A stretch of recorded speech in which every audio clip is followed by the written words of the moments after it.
Let's take a close look at the GoPro 3-way tripod. When I first got this, I mistakenly thought it was a luxury, not a necessity. But the more I use my GoPro, the more I want to use this tripod. I'm constantly using it as a standalone as well as handheld. I love how it folds up super compact because I'm always on the go, and I can easily record myself vlog style using this as a handheld. How's this different from a selfie stick?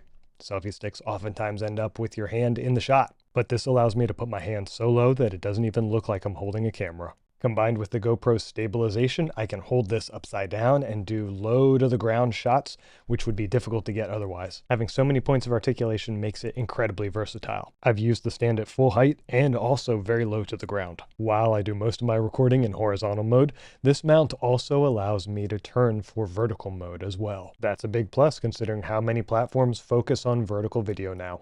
There's a stretchy wrist strap to keep me from dropping my camera, and it uses the same quick release mount that the clamps and other mounts also use, so switching takes mere seconds. I'm very happy that I bought this. It's one of the accessories that I reach for most often, and I would definitely recommend it for GoPro users.